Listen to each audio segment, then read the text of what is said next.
we learned how to move our hero around the screen, but there's actually a problem that we need to think about. If we look at our game right now, we can actually move the hero pretty much anywhere, and the hero's space is not really bounded. We can move him right off the screen.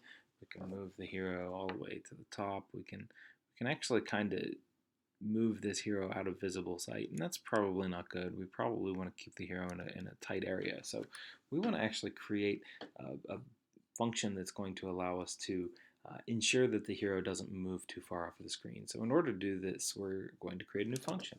And this function, just helps us keep everything nice and modular so that we know exactly what everything is doing. We're going to call this ensure bounds, and we're going to pass in a sprite here. We're going to define more sprites later, but right now the only sprite we have is our hero. And what we want to do is we want to determine or ensure that our sprite has a certain bounding area. We're going to keep the sprite within a certain space. So you can see right now our hero's width and height is 20 pixels. We want to add values for that as well, because we're going to need those when we want to make sure that the hero stays within a certain area. So we're going to add a width and a height. We'll set each of those to be 20. Now when we ensure bounds, what we want to make sure is that the hero doesn't go too far off the left and the hero doesn't go too far off of the right.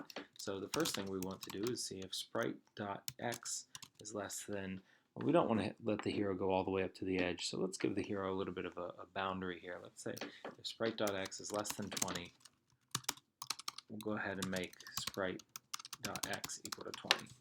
And if sprite.y is less than 20, we'll go ahead and make sprite.y equal to 20. So now that'll prevent the sprite from going too far to the left or too far up.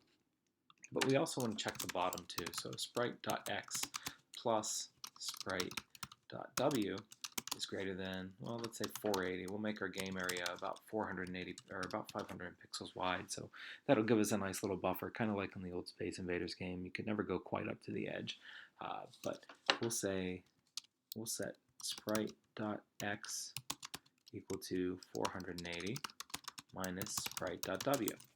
So that'll set the sprite's position to a little left, as far as wide as the thing is, up to 480. We'll do the same thing with height here too. Sprite.y plus sprite.h is greater than 480. Sprite.y is equal to 480 minus sprite.h.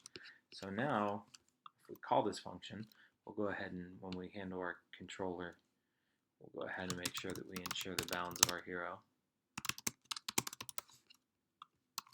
Now when we refresh this, we should be able to see that once we hit a certain space, we're going to stop. We can't go any further to the right, and we can't go all the way up to the top, and we can't go all the way to the left either. And you'll see that we stop right at the 20 pixel mark.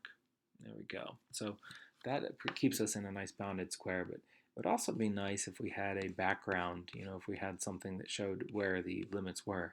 So I'm going to go ahead and create another div here. We'll call this background. We'll go ahead and give this some properties. So background is going to have a background color of black, which is 000000. And the background is going to have a width of 500 pixels and a height of 500 pixels. Its position is also going to be absolute. And its left will be 0 pixels and top will be 0 pixels. So now when we refresh our screen, we should see a nice big black square that tells us exactly where the bounds are. So that gives us a bit more of a visual here so we can see where our game area is, and it also allows us to prevent the hero from moving off of the screen. So in the next lesson we'll get into a few more interactions and see if we can start making this a little bit more of a complete game. Thanks for watching, and the next lesson should be up soon.